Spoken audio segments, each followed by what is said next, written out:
मेवाड़ का ब्रजमंडल कहलाए जाने वाला नाथद्वारा, जिसकी हवाओं में खुशबू है प्रभु की भक्ति की, तो वहीं इसकी मिट्टी में बसता है वो पराक्रम जो मेवाड़ की हर श्वास में बसा हुआ है।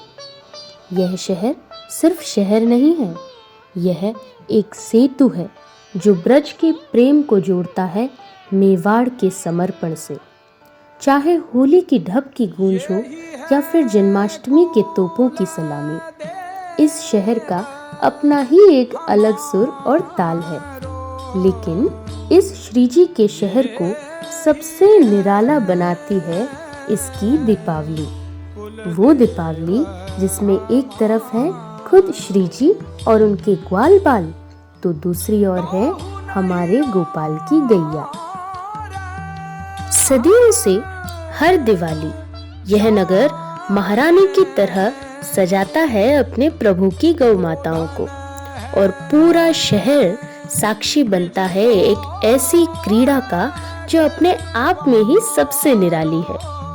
लेकिन आज हम जानेंगे उस पटिया के बारे में जो ताज की तरह सजती है श्रीजी की गौ माताओं के सर पर, और जानेंगे उस हीड़ियों के बारे में भी जो आज भी अधिकतर लोगों के लिए एक खोज का विषय है।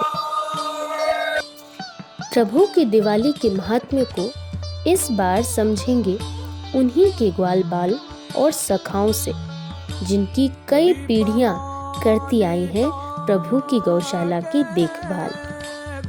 और साथ ही इस सफर में सबसे पहले हम समझेंगे पटिया के इतिहास और इसके भाव के बारे में।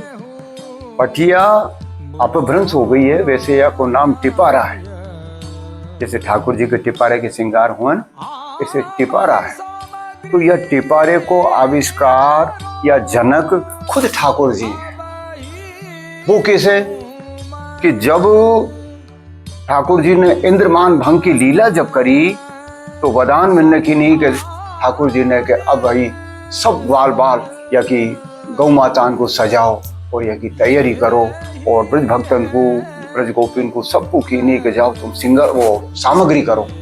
तो वरदान ठाकुर जी ने बताई कि देखो कैसे करोगे, तो ऐसा करो। तो सर्वप्रथम जनक ठाकुर जी हैं, तो इनने सब बताई वरदान कि ये देखो श्रृंगार गौ माता का ऐसे करना है, इनके सोने के सींग बनाने तो खोंगल ऐसे बनेगी, इनके ये पेंजनी ऐसे बनेगी। तो सबके जनक वरदान पहली ठाकुर जी। जितनी सुंदर यह पटिया गायों के सिर पर सजती है, उतना ही मुश्किल है इन पटिया को अपने हाथों से बनाना। तो देखते हैं और समझते हैं कि कैसे बनाई जाती है गौ माता की यह अद्भुत पटिया। शुरू होते हैं सबसे पहले तो ये सूत की डोरी, जो ये पूरा बेस है, ये आधार यही है। वहाँ के बाद है ये पंख। ये पंखन को पहले छील के गलाए जाए, ये 304 दिन तक गले। वहाँ के बाद ये नरम हो पीछे इन पे पंखन की कोड़ी चढ़े। ये हुआ पहली पहल कोड़ी। कोड़ी के बाद आएंगे पंख। पंख आएंगे ऊपर से लेके नीचे तक एक पटिया पे नाना करते 250 से 300 पंख लगे। वहाँ के बाद पंख के बाद जब याकू बांधी जावे, वहाँ को लेंगे एक जो पंख को रहेगा वहाँ को क्या है छोगा। एक छोगा, दो छोगा और 3 छोगा। इन छोगान को लेवे से पहले यहाँ में पाची एक कोड़ी। कोड़ी आएंगी, यहाँ में लगे चंद्रकला। ये जो गोल वाली जो पूरी है ये कहलावे चंद्रकला। और दूसरी जो आवे एक आवे डंडेल।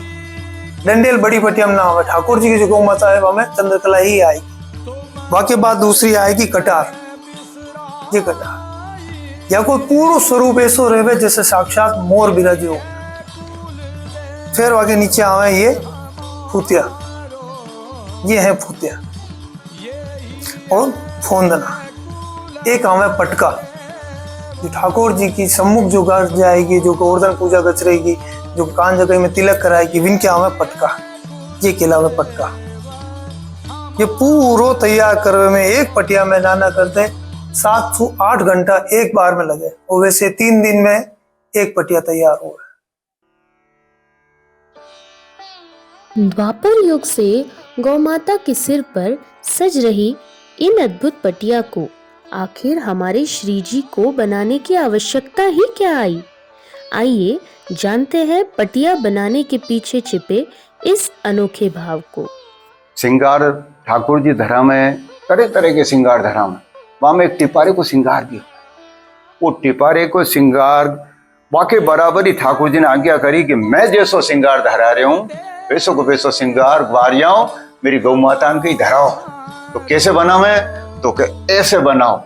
तो वो ठाकुर जी ने पहले बना के और हम सबको सिखाएं कि ये ऐसे बने, ये ऐसे बने, ये ऐसे बने। यह भाव सु ये जैसे ठाकुर जी को श्रृंगार वैसे गौ माता को श्रृंगार, सब वे के भी श्रृंगार धरा में गौ माता की। माथे पे पटिया, बाकी नीचे झूमर, बाकी बाद वो सिंगन में खोंगर, फिर वो मोरी और गले में कंठुला और हार टिमनिए और पग में पेंजनिए और पीठ पे इनके जो है पीठ वाके रंग के छापे, मेहंदी के चित्राम और ये करके ना गौ माता को ऐसी सजाई जा जाने की दुल्हन बनी हो जैसे जब ठाकुर जी को पसंद आवे कि आज ये मेरी गौ माता से आई है।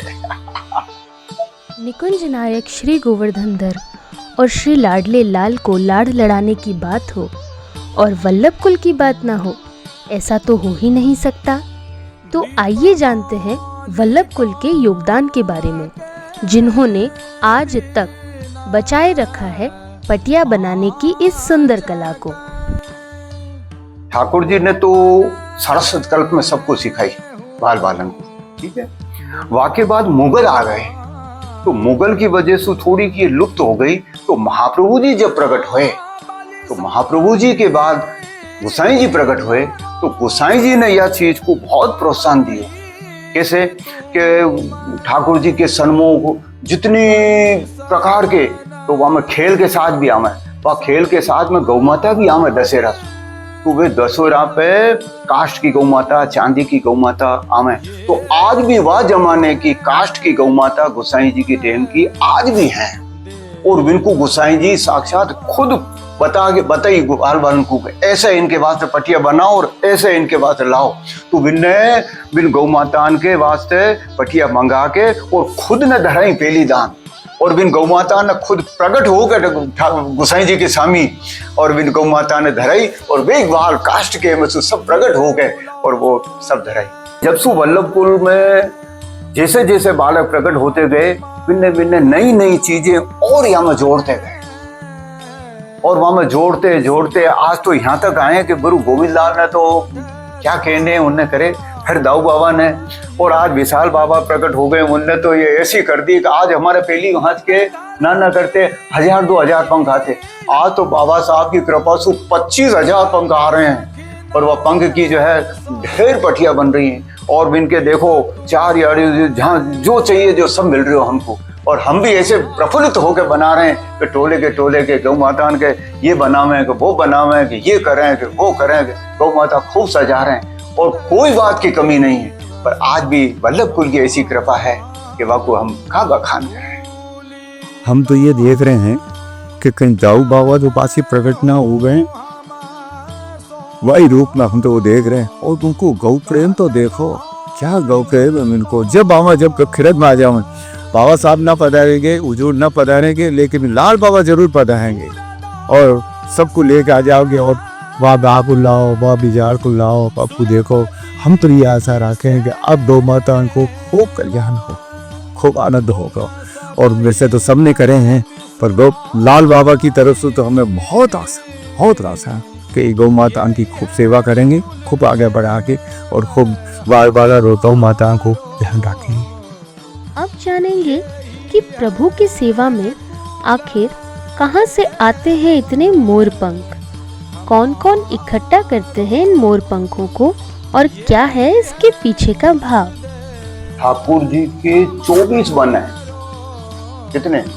24 वन, हजारों बीघा के। घसियार, ब्याल, मोगाना, टांटोर, ऐसे ऐसे जंगलन में तो वहां के बहुत मोर हैं। बिन मोरन को भादवा महीना में ये सब झड़ दें अपने आप। भादवा महीना जब आवे है तो बाकी बाद ये झड़ने लग जा। तो भादवा न आसोज में ये सब झड़झड़ा गए जा। तो वहां जितने हमारे सिन्हा जी के कर्मचारी लगे थके ये बीड़वान वगैरह, वो सब ला के और भंडार पे जमा करा दें। भंडार पे दें तो कहा 100 पंख को वो एक लड़ुआ देवे। तो आज भी वो परंपरा अक्षुण है। तो बस वहाँ बहुत पन ढीले हो जाए तो सीजी की सेवा में भी मुकुट वगैरह मामे और बाकी सब गौ माता के आ जाए। आइए जानेंगे अब अपने प्रस्तुतिकरण के लिए मशहूर हीड़ियों का इतिहास, उन्हीं से जो हीड़ियों को गाने की कला जानते हैं, यानी हमारे श्री जी के सखा उनकी ग्वाल मंडली से। हीड़ तो एक अपभ्रंश है, वास्तव में तो हीड़ नहीं है, ये हीरो है, हृदय से निकले हुए भाव हीरो, जो सर्वप्रथम ठाकुर जी श्री कृष्ण ने वदान जलान गिरिराज जी की परिक्रमा करी। तो सब ब्रजवासी भेले हुए परिक्रमा देवे के वास्ते कि सब सामग्री आ गई है, अब चलो गिरिराज जी की परिक्रमा दें और फिर आगे पूजा करेंगे। तो वदान जो हुए गाते थके जो निकले हंसू उद्गम हो या हीड़, अपन हीड़ कहें पर हीरो ठाकुर जी कह रहे हैं कि मेरे हृदय के भाव हैं। तो वदान वो पीछे ठाकुर जी एक तरफ और दूसरी तरफ बलदेव भाई, ये 2 ग्रुप बने। तो पहली पहल तो ठाकुर जी बोले, तो कब बोले, आज दीवारी रगबगी भरमावस की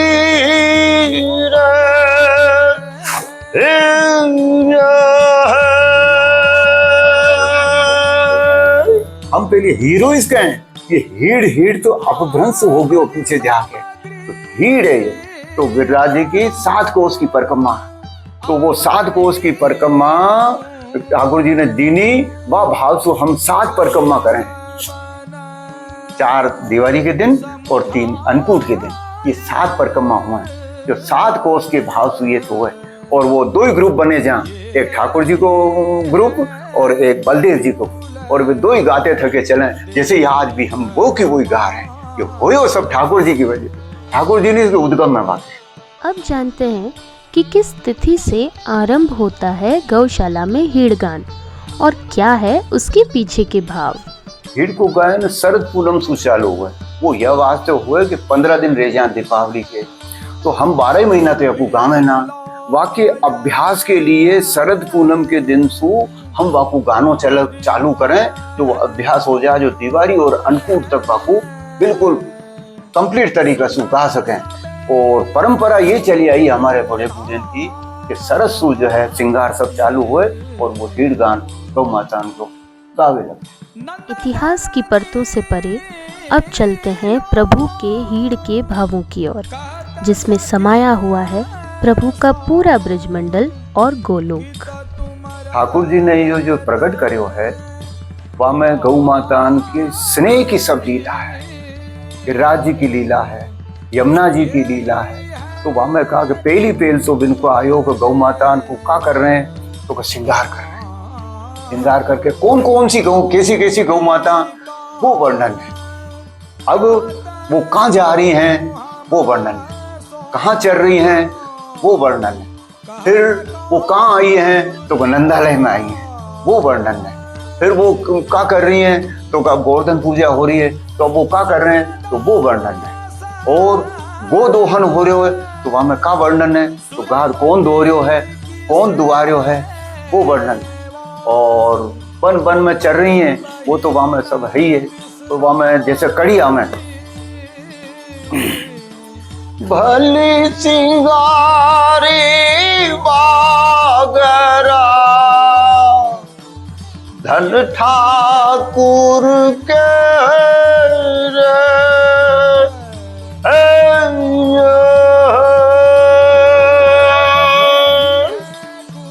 ब्रज के माँ के ग्वारिया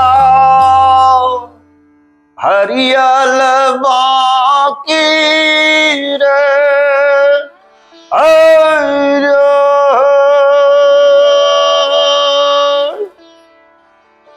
जैसे कि भली सिंगारी बागरा, तो गौ माता ऐसी सजी है ऐसी सजी है कि बापू जो है कौन कौन तो या को कोई खिला ही ना सके, ऐसी भारी गाह भली सिंगारी बागरा धन ठाकुर कह रहे।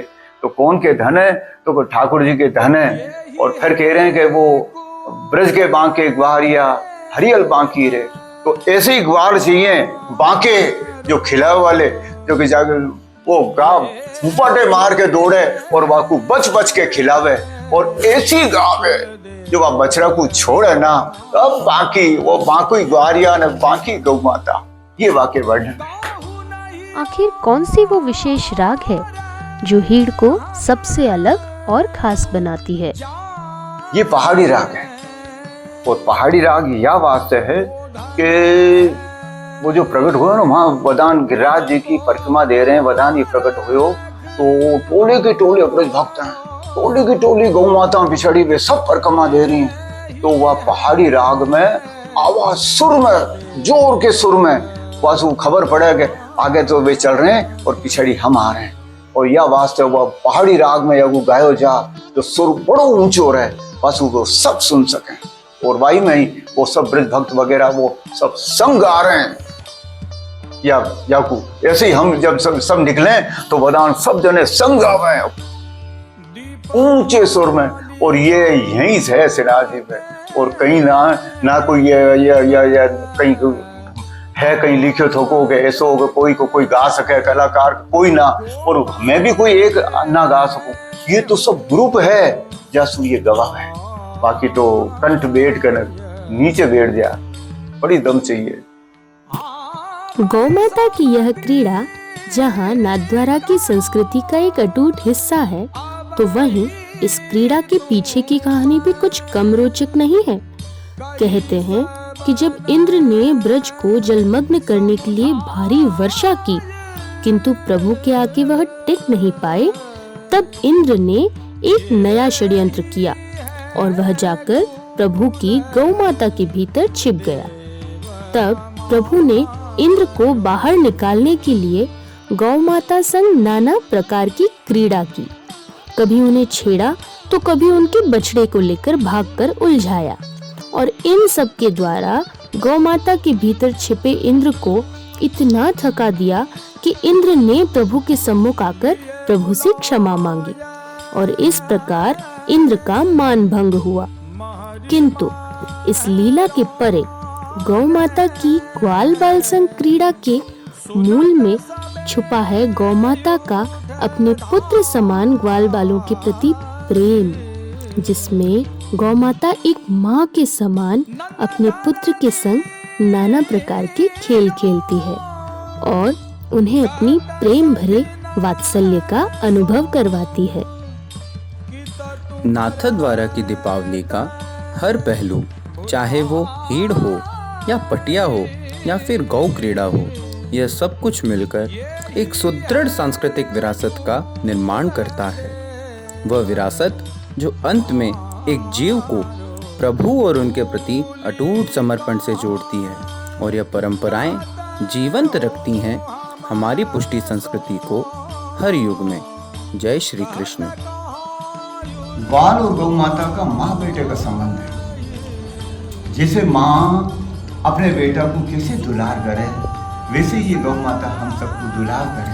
लेकिन वो तो कभी कभी बाबू छेड़े भी है, बाबू भगावे भी है, घरारे भी है, डांटे भी है, तो ऐसे ही सब है। तो वो बच्चा हंसे भी है, खेले भी है। तो वो बच्चा और माँ की जो कॉन्सेप्ट है कि नहीं कि कैसा प्रेम है, वैसे ग्वाल और गौ माता का दोनों का संबंध है, और वहाँ में कहीं भेदभाव नहीं है। वो तो गौ माता और ग्वाल एक ही चीज़ है।